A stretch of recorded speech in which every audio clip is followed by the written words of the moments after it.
طلع البدر علينا من ثنيات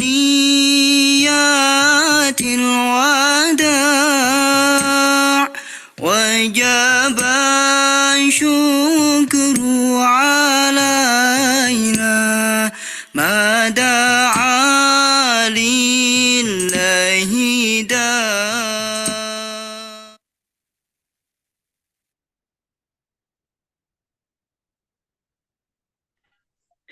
Bismillahirrahmanirrahim.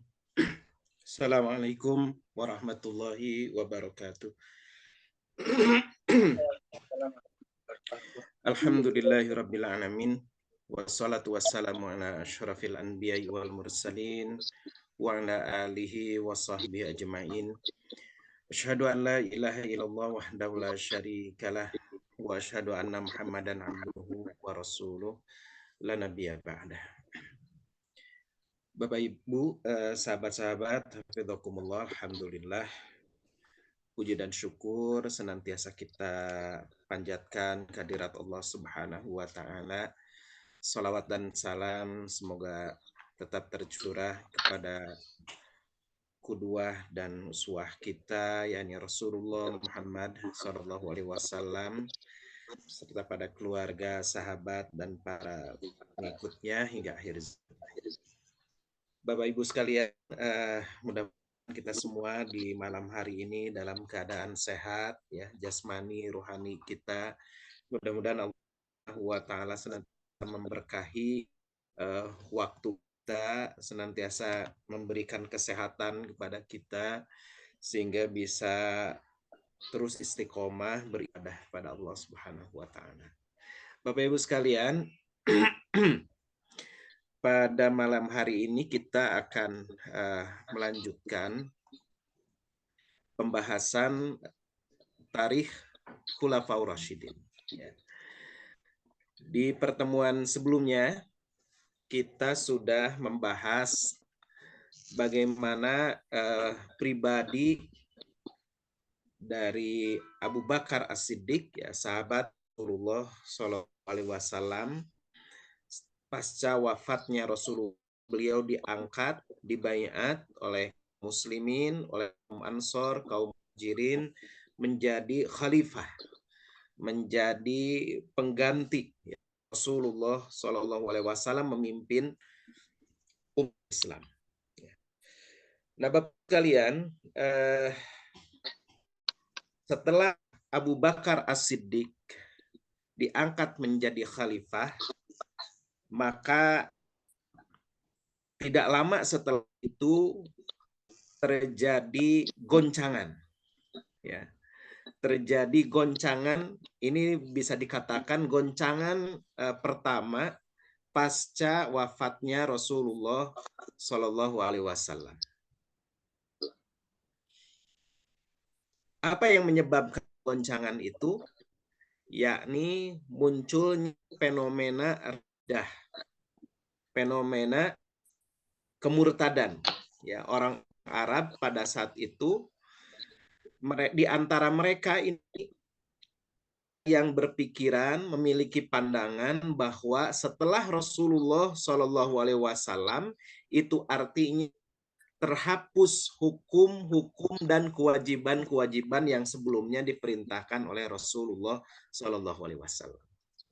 Oleh karena itu, kemudian muncullah di antara mereka itu penolakan, ya, kepada Abu Bakar As-Siddiq.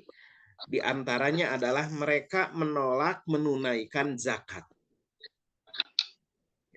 Padahal kita tahu bahwa zakat itu adalah salah satu rukun Islam. Saya ingatkan kembali bahwa yang dimaksud rukun itu artinya, ya, kalau tidak dipenuhi, seseorang itu tidak sempurna keislamannya. Ya. Bunyal Islamu ala khamsin.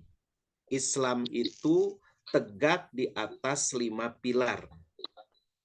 Syahadati alla ilaha illallah wa anna Muhammadar Rasulullah. Bersaksi bahwasanya tidak ada Tuhan selain Allah dan bahwa Muhammad itu utusan Allah. Kemudian yang kedua wa iqamis shalah, mendirikan salat, wa itaiz zakah, menunaikan zakat, wa hajjil baiti, berhaji ke Baitullah, dan wa shaumi Ramadan. Begitu, itu yang disebutkan di dalam hadis Bukhari, ya. Nah, ini mereka ini entah bagaimana ya memahaminya, mereka menganggap bahwa sekarang ini Rasul sudah tidak ada. Itu artinya kita tidak perlu lagi melaksanakan hukum-hukum, ya, kewajiban-kewajiban yang biasa kita tunaikan kepada Rasulullah Shallallahu Alaihi Wasallam. Di antara kewajiban itu adalah menunaikan zakat, membayar zakat. Ya. Bahkan lebih jauh lagi, nanti kita di belakang juga akan menjelaskan bagaimana munculnya bukan hanya kemurtadan tidak mau membayar zakat, tetapi juga mereka itu malah mengikuti nabi palsu. Ya, ini Musailamah. Ya, Musailamah Al-Kadzdzab. Ya. Bahkan kalau Musailamah Al-Kadzdzab ini dia sudah mendakwa dirinya sebagai nabi sejak Rasulullah masih hidup, ya, menjelang wafatnya. Sudah muncul ya Musailamah Al-Kadzdzab ini. Nah, Bapak Ibu, sahabat-sahabat sekalian, bahkan nyaris ya Mekah, penduduk Mekah pun murtad. Jadi ketika Rasulullah SAW wafat, kebanyakan dari penduduk Makkah ini mereka ingin kembali murtad. Jadi yang baru-baru masuk Islam nih ya. Sampai-sampai ada salah seorang sahabat itu yang merasa khawatir ya. Namanya Ita bin Usaid. Dia sampai-sampai kemudian bersembunyi. Bersembunyi kenapa? Takut dibunuh gitu. Takut penduduk Mekah itu murtad kembali ya sepeninggal Rasulullah, kemudian dia yang istiqomah di dalam keislaman akan dibunuh begitu. Tapi pada saat itu ya luar biasanya datanglah Suhail bin Amr ya. Masih ingat Bapak Ibu di kajian Sirah Nabawiyah ya. Di kajian Sirah Nabawiyah kita pernah membahas atau pernah membicarakan tentang Suhail bin Amr. Masih ingat peristiwa Hudaybiyah ya, di mana Rasulullah Shallallahu Alaihi Wasallam menandatangani perjanjian Hudaybiyah. Pada saat itu kan perwakilan dari orang Quraisy itu Suhail bin Amr ya. Nah, pada saat itu Suhail bin Amr dia sudah menjadi seorang muslim yang baik ya, sudah masuk Islam. Dan dia menjadi seorang muslim yang baik dan memiliki giroh keislaman. Maka ketika melihat gejala di kota Makkah, orang-orang akan murtad, dia langsung berpidato. Ya, dia mengatakan, kematian Rasulullah tidak menambah bagi Islam kecuali semakin kuat. Maka barang siapa yang kami curigai akan keluar dari agamanya, akan murtad dari agamanya, maka aku akan penggal kepalanya, kata Suhail bin Amr ya. Luar biasa ya. Jadi baru kemarin-kemarin gitu ya. Baru kemarin-kemarin ini Suhail ini dia begitu pongahnya, begitu sombongnya, begitu angkuhnya di hadapan Rasulullah kan begitu ya, dalam peristiwa perjanjian Hudaybiyah. Tapi sekarang lihat ya, sudah berubah seketika, betul-betul berinteraksi dengan syahadatain, berinteraksi dengan ajaran Islam, berinteraksi dengan Al-Quran, ya sudah muncul ya ghirahnya, gitu, kecemburuannya terhadap agama, begitu. Nah akhirnya ya di Makkah orang-orang ini yang tadinya sudah mulai mau sudah goyah nih ya, mau murtad, ikut-ikutan murtad sebagaimana orang-orang Arab yang lainnya murtad, ya orang-orang Arab Badui terutama gitu. Mereka ini mau ikut-ikutan. Akhirnya tidak jadi gitu. Tidak jadi mereka, tidak jadi murtad. Ini nyaris ya. Mekah pun nyaris murtad. Gitu. Nah, ini kabilah-kabilah yang murtad. Ya, ini diceritakan oleh Ibnu Ishaq dalam Tarikh At-Tabari ya.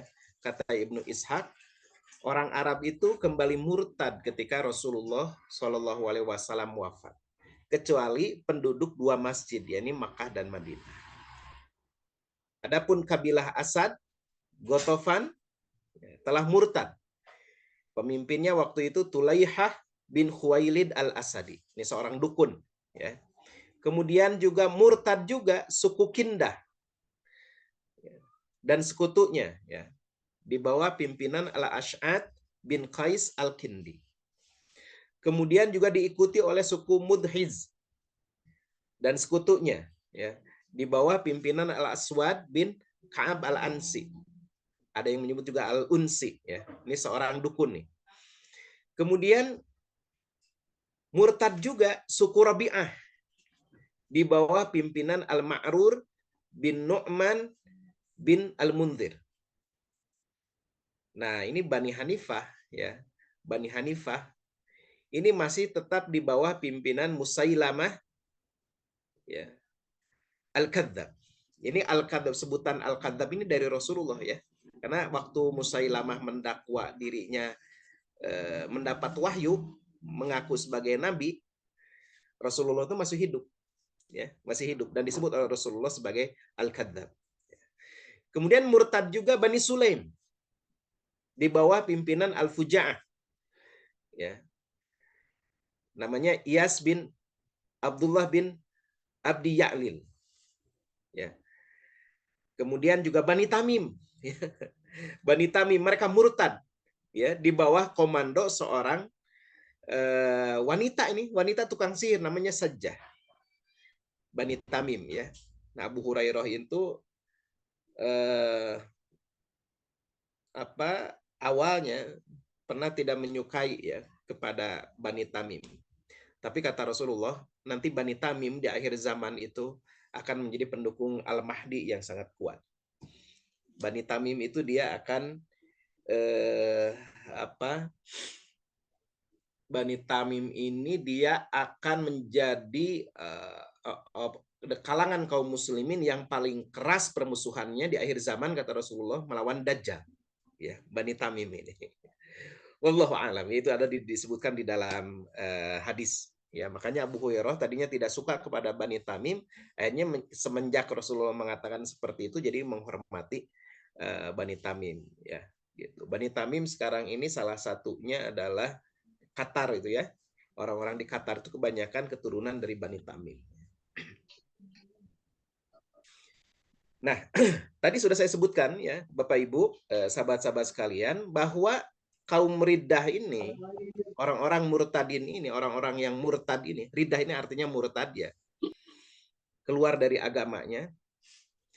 Mereka ini tadi punya pikiran bahwa yang menjadi sumber hukum, penetap hukum itu hanya Rasulullah satu-satunya. Kalau beliau sudah tidak ada lagi yang pantas menetapkan dan menjalankan hukum, kata mereka.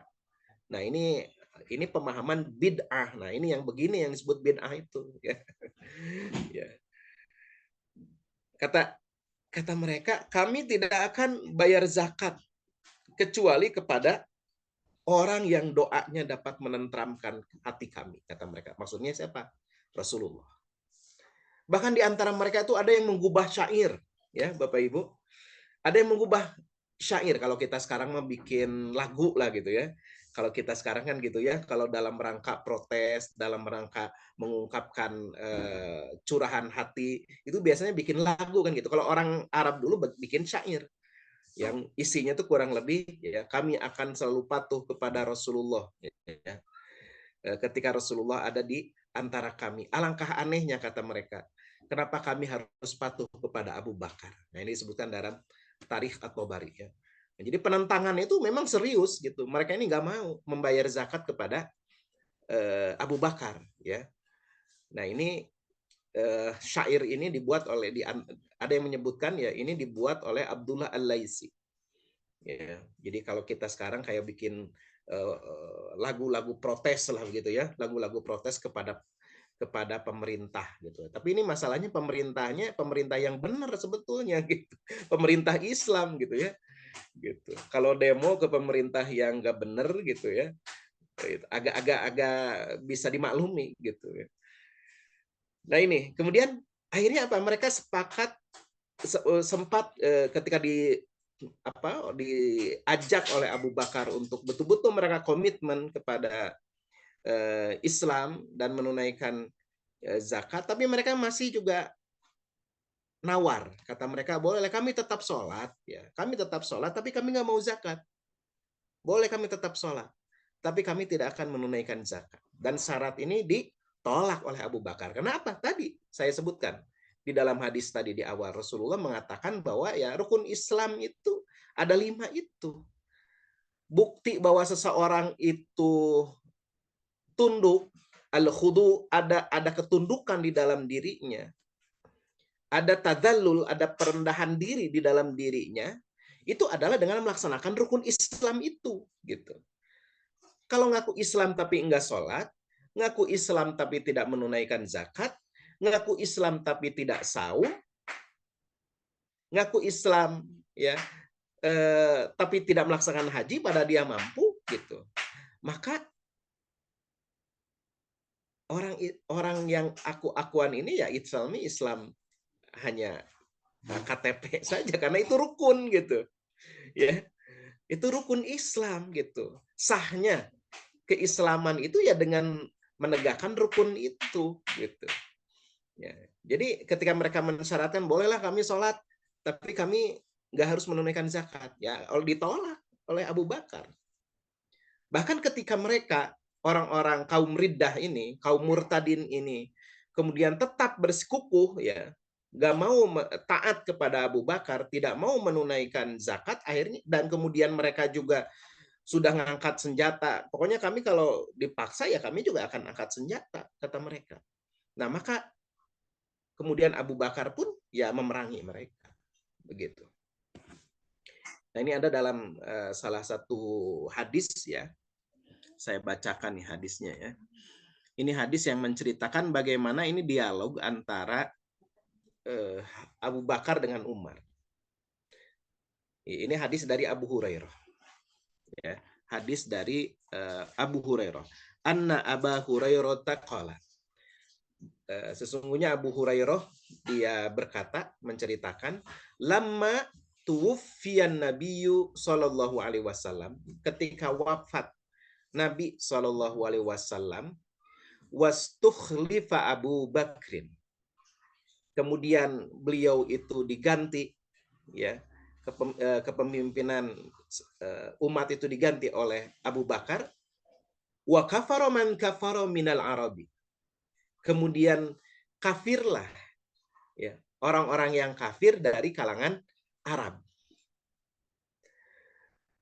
Qala Umar. Kemudian Umar berkata kepada Abu Bakar yang waktu itu akan memerangi orang-orang Arab itu yang nggak mau menunaikan zakat itu. Ya Abu Bakrin, kata Umar, wahai Abu Bakar, kaifa tuqatilun nasa? Bagaimana kamu akan memerangi orang-orang itu?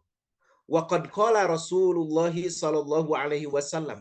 Padahal Rasulullah sallallahu alaihi wasallam itu bersabda, umirtu an uqatilan nasa hatta yaqulu la ilaha illallah.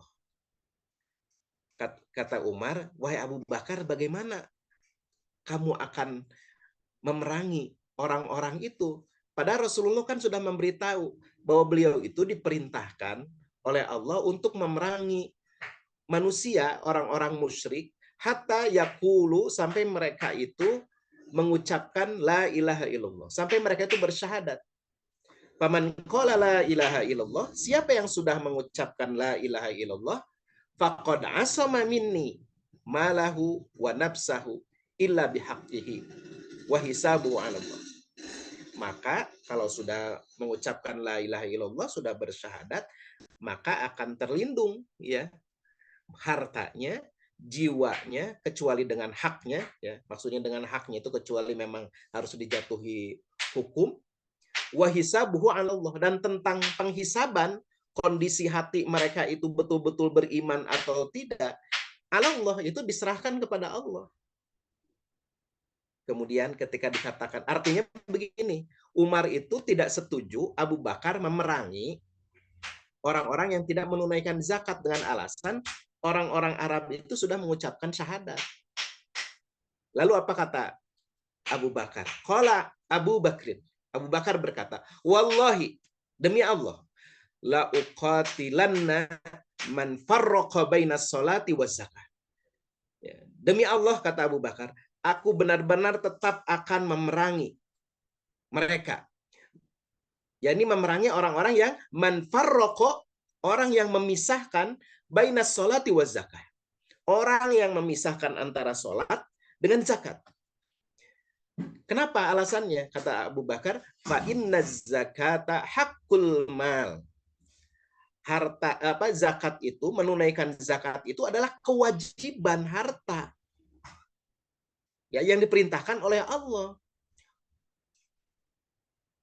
Wallahi, kata Abu Bakar, wallahi demi Allah, lau mana'uni anaqan kanu yu'addunaha ila Rasulillahi sallallahu alaihi wasallam laqataltuhum ala man iha, kata Abu Bakar. Sungguh demi Allah, kata Abu Bakar, kalau seandainya orang-orang itu, ya, mereka itu menolak membayarkan lagi zakat walaupun hanya seekor kambing, ya, seekor kambing, anak kambing begitu, yang biasa mereka itu bayarkan kepada Rasulullah, maka atas penolakan itu aku akan memeranginya. Walaupun hanya yang biasanya bayar dengan satu ekor kambing, bayar zakat dengan satu ekor kambing kepada Rasulullah, lalu sekarang jadi menolak, maka tetap aku akan perangi mereka karena penolakannya itu. Qala Umar, kemudian Umar berkata, ya, fawallahi, ya, ini Umar yang bergumam, ya, fawallahi ma huwa illa an ra'aitu an qad syarahallahu sadra Abi Bakrin. Pada saat itu kata Umar, sungguh aku melihat bahwa Abu Bakar itu sudah betul-betul dilapangkan hatinya, sudah betul-betul tekadnya itu sudah sedemikian kuat dan sudah betul-betul dia meyakini bahwa langkahnya ini sangat benar. Ya. Jadi akhirnya fa'arabtu annahul haq. Ya. Aku sudah ngerti, mengenal bahwa memang dia benar. Itu kata Umar bin Khattab. Bahkan kalau di riwayat lain itu disebutkan Abu Bakar itu sempat juga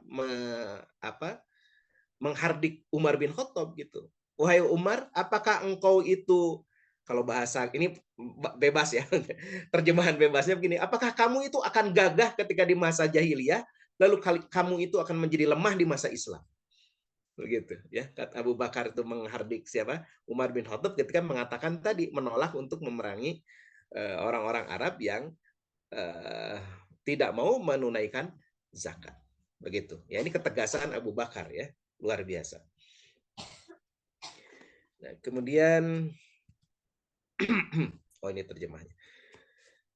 Nah, pada saat itu, ya, saya tidak akan terlalu detail, ya. Saya akan banyak melewat beberapa slide.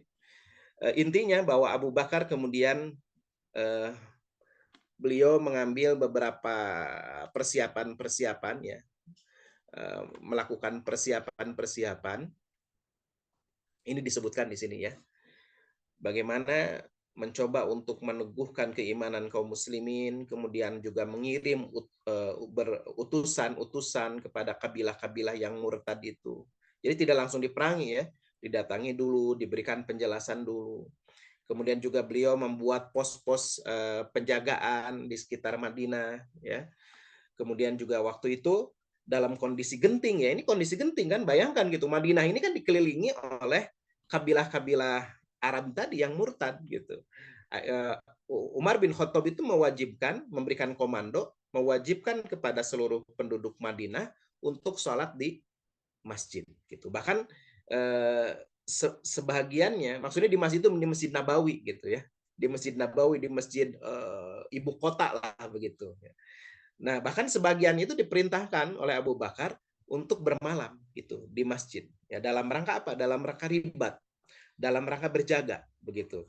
Kalau ada serangan dari orang-orang murtadin, riddah itu. Dan memang betul gitu, ya.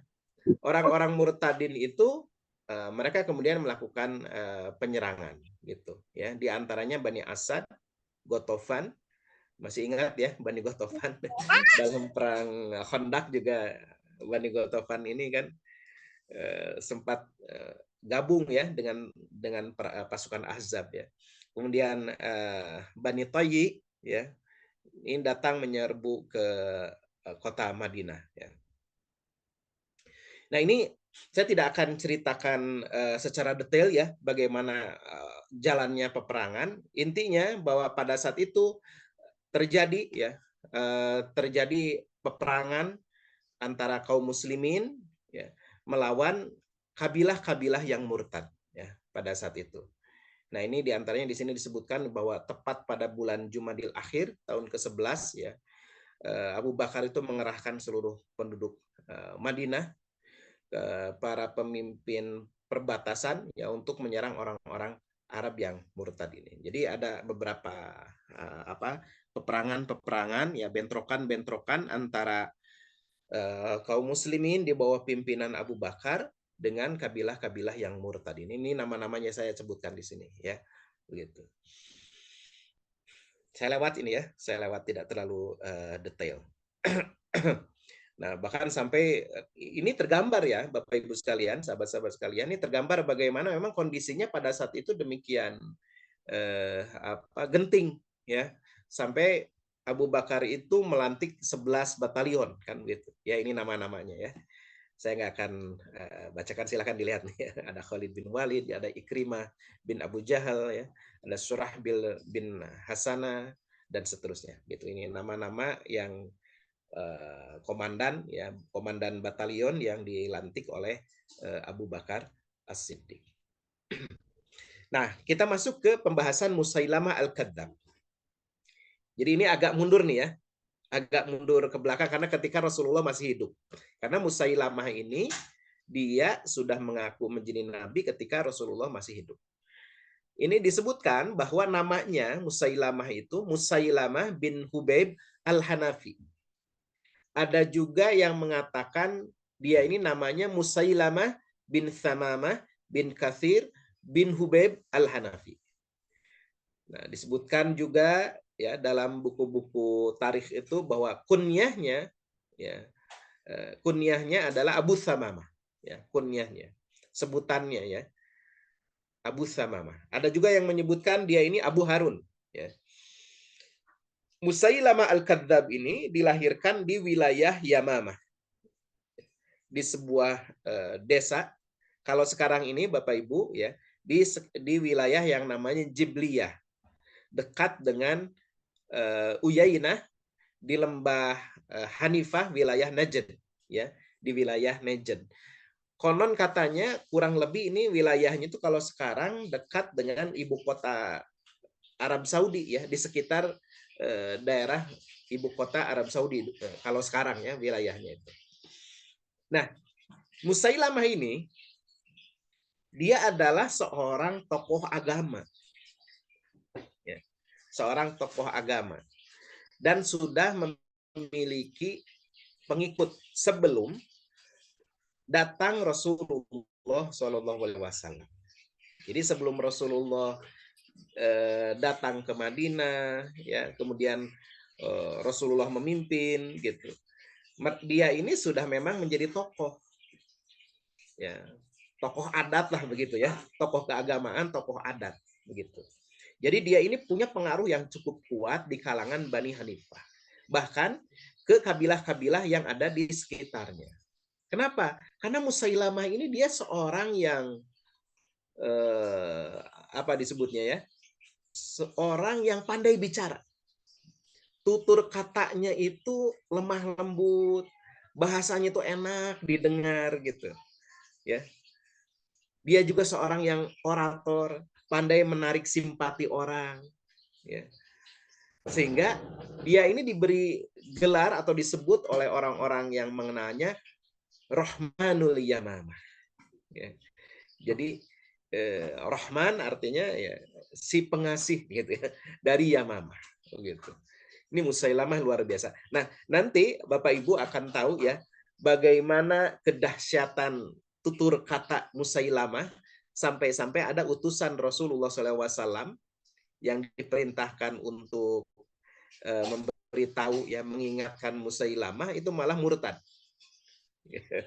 Ya, tanda kutip nih, tanda kutip, seorang sahabat tanda kutip, karena memang orang ini Rasulullah juga sudah tahu ya, orang ini sebelum dia murtad Rasulullah sudah tahu dia akan murtad. Ini sengaja oleh Rasulullah diutus gitu. Ternyata memang dia ini menjadi murtad, malah menjadi pengikut Musailamah Al-Kadzdzab.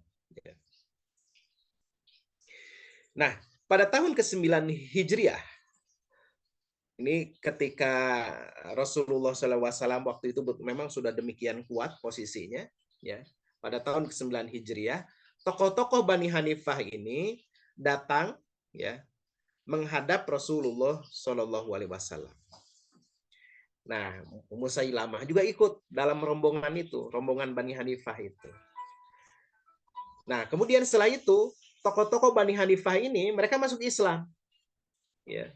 Masuk Islam, membaiat Rasulullah SAW, bersepakat untuk mematuhi Rasulullah SAW dan lain sebagainya. Ya, setelah masuk Islam itu. Nah, tapi waktu itu Musailamah ini memang tidak ikut masuk bertemu dengan Rasulullah, karena dia harus menjaga kendaraan, begitu ya, harus menjaga kendaraan. Nah, ini Bani Hanifah, ini sebuah kabilah yang sangat besar. Ya, waktu itu ya, tahun ke-9 Hijriah, mereka ini karena melihat Islam ini sudah sangat kokoh, akhirnya mereka itu datang kepada Rasulullah dan masuk Islam. Nah, bahkan setelah masuk Islam, karena memang mereka ini merasa mereka ini kabilah yang kuat, ya, jumlahnya besar, mereka kemudian setelah masuk Islam itu mengajukan syarat. Nah, jadi begitu. Kalau bahasa kita sekarang lah, mungkin mereka ini bilang, wahai Rasulullah, kami sekarang sudah masuk Islam. Nah, berikutnya kami ada permintaan. Jadikanlah kami ini pemimpin. Ya, jadi kalau bahasa kita sekarang mungkin jadi bupati, jadi wali kota, angkat saya jadi wali kota, akan jadi bupati, jadi pemimpin. Ya.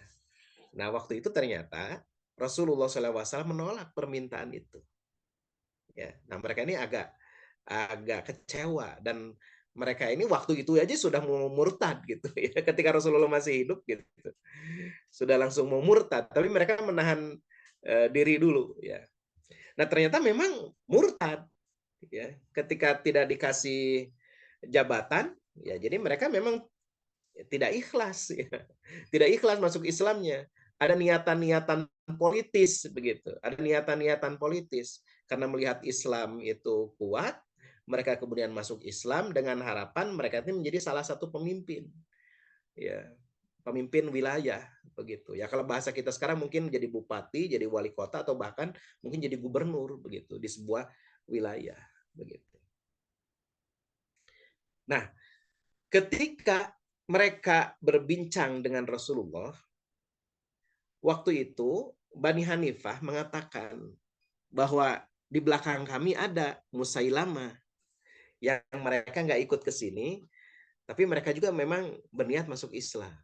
Lalu kata Rasulullah, nah ini ya, Rasulullah menanggapi kedudukan dia, yakni Musailamah yang tidak ikut, ya, tidak ikut datang kepada Rasulullah. Kalau memang sudah niat memang mau masuk Islam, maka kedudukan dia itu tidak lebih buruk daripada kedudukan kalian. Jadi maksudnya kata Rasulullah, ya nggak apa-apa.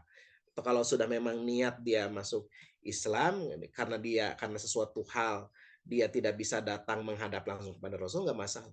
Dia tidak lebih buruk daripada kedudukan kalian. Tapi, nah ini ya pinternya orang yang memang tanda kutip ya, politisi busuk begitu. Ini kata-kata Rasulullah ini ketika disampaikan kepada Musailamah, oleh Musailamah itu apa ya istilahnya ya, diolah jadi jadi semacam dalil ya, bahwa oh ini dengan kata-kata ini kedudukan Musailamah tidak lebih buruk daripada kedudukan kalian. Justru ini untuk apa? Untuk mengangkat, untuk mengklaim bahwa tuh saya sudah oleh Rasulullah sudah diridhoi ya, sebagai penggantinya.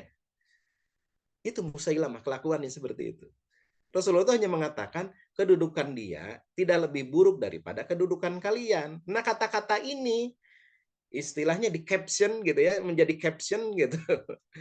Kemudian ya itu, dia mengumumkan bahwa Rasulullah Muhammad SAW telah ridho kepada saya sebagai penggantinya. Kemudian setelah itu tidak lama dia mengumumkan dirinya sebagai nabi di tengah-tengah kalangan Bani Hanifah. Nah, Rasulullah ketika mendengar itu, sampai berita itu, Rasulullah menyebut Musailamah al-Kadzab. Ya, dia seorang pendusta, begitu kata Rasulullah. Nah, ini ya. Rasulullah SAW mengutus Nuharul Rijal bin Unfuwah. Nuharul Rijal bin Unfuwah diutus kepada Musailamah untuk mengingatkan Musailamah agar dia bertobat dan tetap dalam keislamannya. Nah, Nuharul Rijal bin Unfuwah ini ya, dia ternyata ya malah terpengaruhi oleh Musailamah. Ketika sudah datang di hadapan Musailamah, berdialog dengan Musailamah, dan bagaimana Musailamah itu demikian terampilnya, bicaranya luar biasa, sampai dia malah tertarik kepada Musailamah dan mengakui Musailamah sebagai nabi. Nah, Bapak Ibu sekalian, sebetulnya Rasulullah sebelum mengutus Nuharul Rijal bin Unfuwah ini ya, itu sudah tahu, sudah punya pandangan ke depan bahwa orang ini orang nggak beres begitu. Ini seperti kesaksian dari dalam salah satu hadis ya, Abu Hurairah. Jadi pernah suatu saat kata Abu Hurairah, ada 3 orang, saya, kemudian Nuharul Rijal bin Unfuwah, kemudian ada 1 orang lagi. Itu Abu Hurairah itu sampai kaget Rasulullah mengatakan seperti ini. Kata Rasulullah, di antara kalian bertiga ada 1 orang yang akan menjadi ahli neraka. Ya, itu kan ngeri Pak ya, Bapak Ibu ya. Ngeri itu kalau kita tiba-tiba gitu ya. Ya kalau zaman kita sekarang sudah tidak ada nabi gitu ya. Bayangkan gitu kalau kita berada dalam posisi itu. Sedang ngumpul gitu 3 orang bersama nabi 4 orang, tiba-tiba kata Rasulullah, di antara 3 orang ini ada 1 orang yang akan menjadi ahli neraka. Abu Hurairah itu sampai nggak bisa, istilah kita lah ya, kalau sekarang udah nggak bisa tidur gitu ketika Rasulullah ngomong kayak gitu, khawatir dirinya yang dimaksud. Abu Hurairah itu.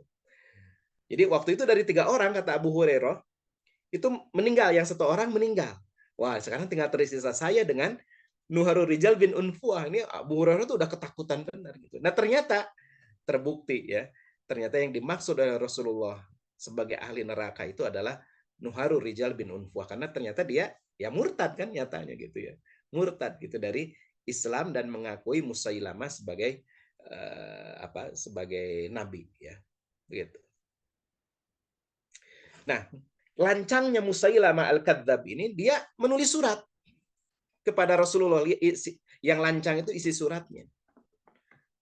Min Musailamata Rasulillah. Dari Musailamah Rasulullah, utusan Allah ya, al-Kadzab padahal ya. Ila Muhammadin Rasulillah, kepada Muhammad yang juga utusan Allah. Salamun alaik, ya. Keselamatan semoga tercurah kepadamu. Amma ba'du, selanjutnya. Fa inni qad usyriktu fil amri ma'aka. Sungguh aku juga sama dengan kamu dalam kerasulan ini. Wa inna lana nisfal ardi. Sungguh bagi kami bagian bumi tertentu, wilayah tertentu. Wali Quraisyin, dan bagi orang-orang Quraisy, maksudnya Rasulullah dan para pendukungnya, nisfal ardi. Bagian bumi yang lain atau wilayah yang lainnya. Walakinna Quraisyan qaumun ya'tadun.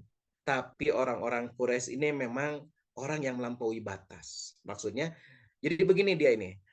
Saya ini seorang rasul, sama dengan kamu. Ya, kalau bahasa kita sekarang nih ya. Saya ini seorang rasul sama dengan kamu. Kamu menguasai wilayah dan kami pun menguasai wilayah. Bagi-bagi, ya. Kamu Rasulullah punya wilayah ya bersama orang-orang Quraisy, kami pun juga punya wilayah. Bagi-bagi dong, gitulah bahasa kita ya. Dibagi-bagi, ya. Tapi orang Quraisy ini kata Musailamah memang melampaui batas. Ingin memiliki kekuasaan yang tidak terbatas. Begitu. Ya, ini surat Musailamah kepada Rasulullah SAW ketika Rasulullah masih hidup ya menjelang wafatnya. Dan inilah surat jawaban dari Rasulullah SAW kepada Musailamah. Bismillahirrahmanirrahim. Min Muhammadin Rasulillah ila Musailamatal kadzdzab. Kepada Musailamah si pendusta. Ya, nggak disebut Rasulullah jelas ya. Assalamu ala manittaba'al huda. Semoga keselamatan tercurah kepada orang yang mau mengikuti petunjuk yang benar. Amma ba'du. Selanjutnya, kata Rasulullah. Fa innal arda lillah. Sesungguhnya bumi ini, wilayah bumi ini adalah milik Allah. Yurithuha may yasha'u min ibadih. Dan Allah berikan kepada siapa saja yang dikehendakinya dari hambanya. Wal akibatu lil muttaqin. Dan kesudahan yang baik itu adalah bagi orang-orang yang bertakwa. Nah, ini mental langsung gitu ya jawaban ini. Rasulullah langsung menegaskan ya kepada Musailamah al-Kadzdzab tentang masalah pembagian wilayah ya. Rasulullah mengatakan fa innal arda lillah. Bumi ini milik Allah ya. Nggak bisa diminta ke saya sebagai Rasulullah. Keputusan-keputusan tentang masalah apapun hukumnya itu dari Allah gitu. Allah bumi ini milik Allah, diwariskan oleh Allah, diberikan oleh Allah kepada siapa saja yang dikehendakinya dari hambanya. Begitu ya. Nah, setelah membaca surat itu Musailamah al-Kadzdzab itu kemudian ini ya, tidak tahu etika ya. Dia kemudian membunuh sahabat Rasulullah yang membawa surat itu, Hubayb bin Zaid radhiyallahu anhu ya. Ini terjadi pada akhir tahun ke-10 Hijriah ya, menjelang wafat Rasulullah Shallallahu alaihi wasallam. Nah, ini Bapak Ibu, sahabat-sahabat, contoh ya, wahyu yang turun kepada Musailamah. Ini wahyu tanda kutip ya, wahyu yang turun ya. Cuman sebetulnya dia cuman membuat-buat aja gitu. Nah, ini dia menyusun ya wahyu palsu. Wal fil wa ma adraka mal fil lahu zulumun tawil. Wal fil, demi gajah. Wa ma adraka mal fil, tahukah kamu apa gajah itu? Lahu zulumun tawil, dia adalah memiliki belalai yang panjang. Itu wahyunya ya, begitu. Jadi dia ingin meniru-niru Al-Qur'an ya, tapi sangat jauh gitu. Ya. Kemudian ada lagi ini apa nih ya? Ya Sifda'ata binti Sifda'ain. Ya. Wahai katak betina, anak dari dua pasang katak dan seterusnya ya. Nah, ini Abu Bakar ketika membaca yang konon katanya wahyu ini, Abu Bakar mengatakan, ini bagaimana mungkin, kata Abu Bakar, orang yang berakal, orang Arab yang ngerti ya, ngerti dengan bahasa Arab akan percaya bahwa ini adalah wahyu. Gak habis pikir gitu, kata Abu Bakar. Bagaimana mungkin hanya orang bodoh, kata Abu Bakar, orang yang percaya bahwa kalimat-kalimat ini adalah wahyu. Begitu ya. Tapi apakah memang mereka ini bodoh? Bukan. Bodoh maksudnya bodoh tidak bisa bahasa Arab? Bukan ternyata. Bukan masalah mereka ini tidak bisa berbahasa Arab, atau bukan masalah mereka itu tidak tahu ya. Tidak tahu tentang kedunguan ya gitu, kedunguan ayat-ayat atau wahyu-wahyu ini. Masalahnya adalah asobiyah. Hati-hati Bapak Ibu, sahabat-sahabat, dengan asobiyah. Apa asobiyah itu? Fanatisme golongan. Saya wanti-wanti. Hati-hati asobiyah. fanatisme golongan, fanatisme ormas, fanatisme partai, fanatisme apalagi? Fanatisme kedaerahan. Hati-hati. Asobiyah itu bisa menyesatkan. Ini yang terjadi kepada pengikut Musailamah Al-Kadzdzab. Jadi orang-orang Yamamah yang mengikuti Musailamah itu, ya, selain memang Musailamah ini pandai bicara, tapi juga sebetulnya mereka itu demikian bangga gitu kepada Musailamah itu karena apa? Karena mereka ini dari kalangan Robi'ah. Robi'ah ini nenek moyang orang-orang Yamamah. Dan mereka ini bersaing, dalam rangka bersaing, jadi mendukung Musailamah karena sama-sama keturunan dari Robi'ah. Bersaing dengan Rasulullah yang dari keturunan Mudhar. Ini nenek moyang Rasulullah SAW. Lihat ini kalimat Tolhah An-Namiri. Tolhah An-Namiri itu pernah berkata di hadapan Musailamah. Kata-katanya lihat. Kata Tolhah An-Namiri kepada Musailamah, sungguh aku bersaksi bahwa engkau ini pendusta. Kata Tolhah An-Namiri. Dan Muhammad adalah benar. Akan tetapi, kata Tolhah An-Namiri, pendusta dari kalangan Robi'ah, keturunan Robi'ah, lebih kami cintai dibanding orang yang jujur, yakni Rasulullah SAW, dari kalangan Mudhar. Ini asobiyah. Ini fanatisme. Mau benar, mau salah, didukung. Hati-hati nih. Ya, hati-hati. Bukan tidak boleh berorganisasi, bukannya tidak boleh memiliki ormas, bukannya tidak boleh berpartai, bukannya tidak boleh kita cinta kepada kedaerahan, saya suku Sunda, saya suku Jawa, saya suku Minang dan lain sebagainya. Bukan. Silakan kalau masalah cinta itu fitrah. Ya, cinta kepada hal-hal seperti itu fitrah. Sebagai orang Sunda, saya punya kecintaan kepada orang sesama Sunda. Silahkan saja gitu, punya kecintaan. Saya senang kepada budaya Sunda. Ya wajar, karena orang Sunda. Senang kepada lagu Sunda misalnya. Ya, senang kepada kebudayaan-kebudayaan. Misalnya bentuk pakaian, makanan, dan lain sebagainya. Wajar gitu. Gak masalah, itu mah fitrah saja. Karena keterikatan itu, kesukuan itu ada gitu ya. Dan diperbolehkan selama tidak asobiyah. Nah ini hati-hati, asobiyah ini bisa menyesatkan. Ya. Jadi bukannya mereka nggak ngerti ini, makanya Tolhah An-Namiri mengatakan begitu. Ya, sungguh aku bersaksi, engkau ini pendusta. Begitu. Dan Muhammad adalah benar. Tetapi pendusta dari kalangan Robi'ah lebih kami cintai dibanding orang yang jujur dari Mudhar. Nah ini harus kita ambil nih pelajaran. Jangan sampai kita ini menjadi Tolhah An-Namiri. Jangan sampai kita seperti Tolhah An-Namiri. Ya, pokoknya kalau dari ormas saya mau benar mau salah saya dukung. Nah, jangan begitu. Kalau dari partai saya mau salah mau benar pokoknya dukung. Jangan begitu, ya, jangan begitu. Seorang muslim itu dia tertawan oleh kebenaran. Ya, dia tertawan oleh dalil. Ya, bukan terikat, bukan tertawan oleh ormas A, ormas B, ormas C, partai A, partai B, partai C. Ya, suku A, suku B, suku C, tidak. Gitu, ya. Ini pelajaran penting nih buat kita. Karena apa?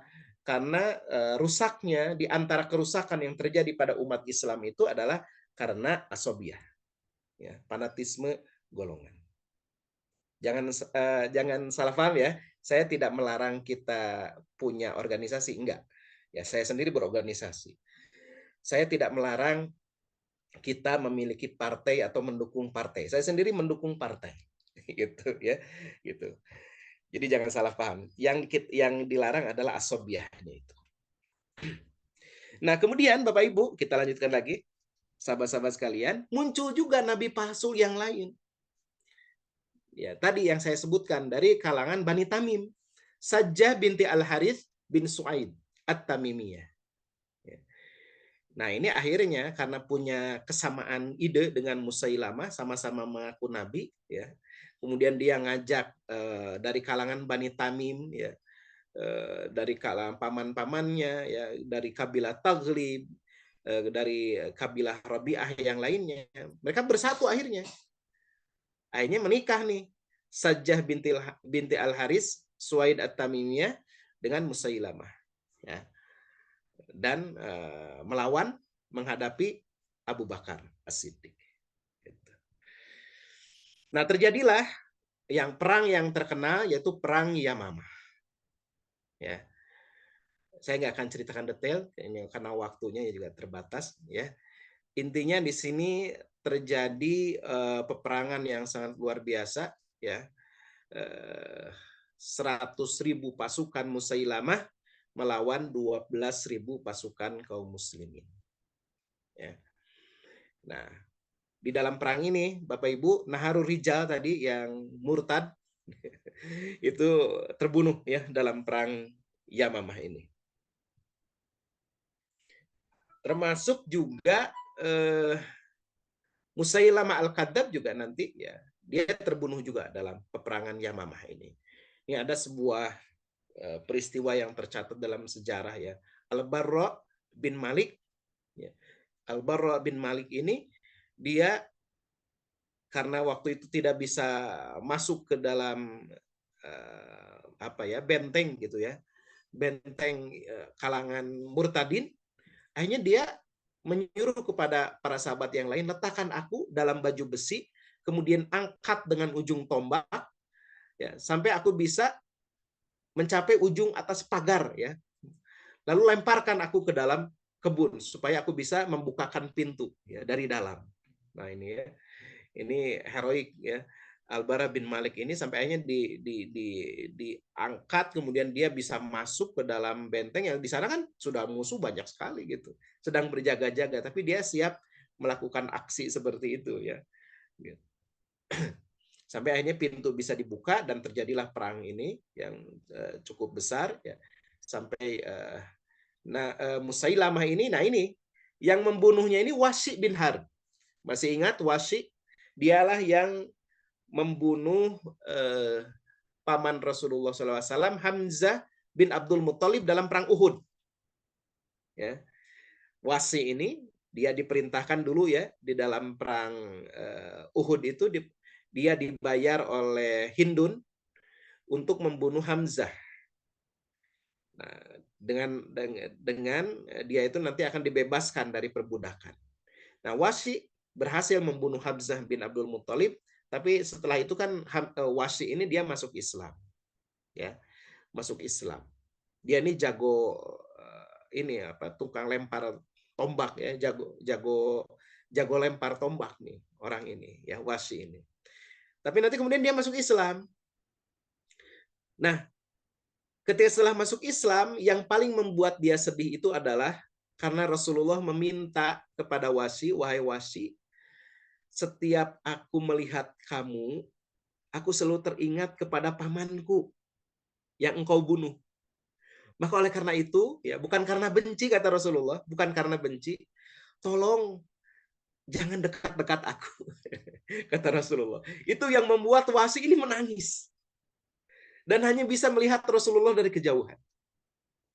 Ini yang membuat Wasy ini menangis. Ya, tidak bisa dekat dengan Rasulullah SAW. Karena kata Rasulullah, wahai Wasy, aku ini kalau lihat kamu itu langsung ingat kepada pamanku yang kamu bunuh dengan sangat keji, begitu. Ya. Nah, sejak saat itu ya, Wasy ini ya tidak bisa dekat dengan Rasulullah SAW, walaupun dia seorang Muslim. Nah, dalam peperangan Yamamah ini, Wasy bin Harb ini dia berhasil membunuh Musailamah. Ya, bisa membunuh Musailamah.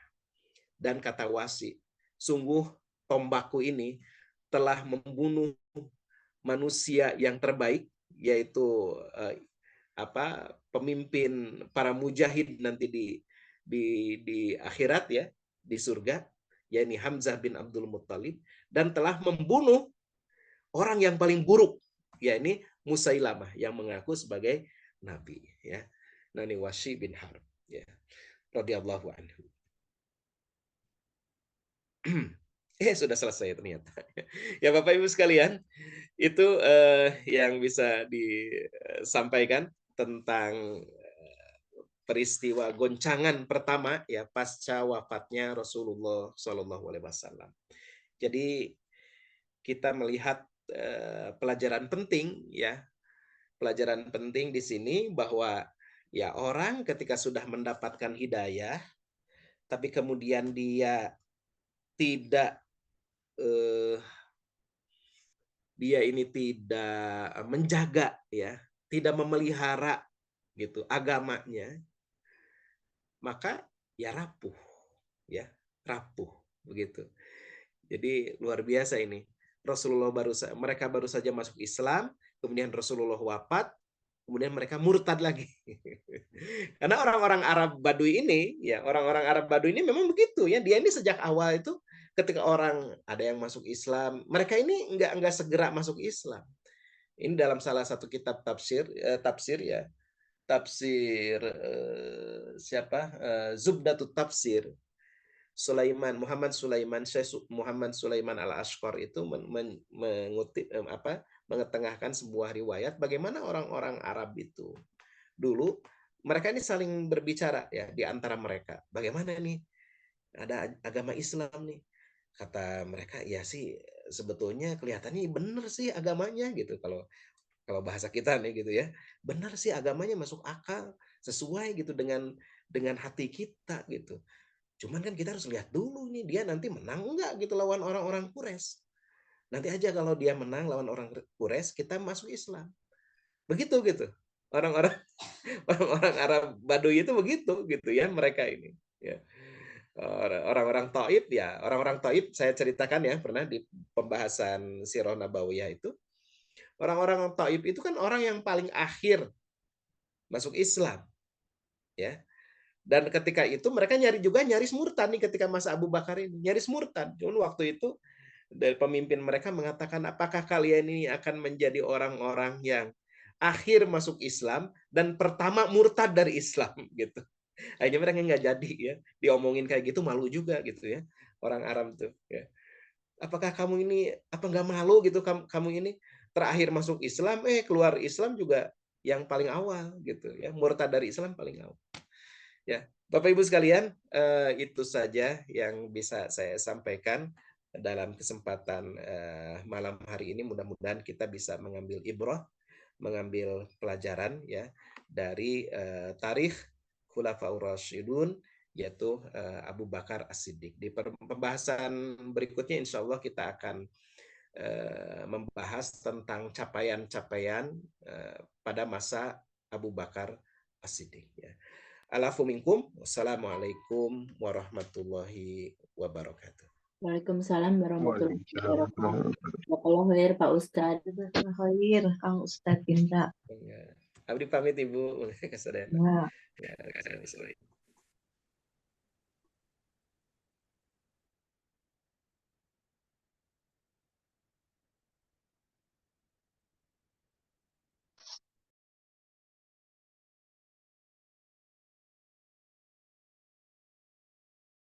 طلع البدر علينا من ثنيات الوداع وجب الشكر علينا ما دعا لله داع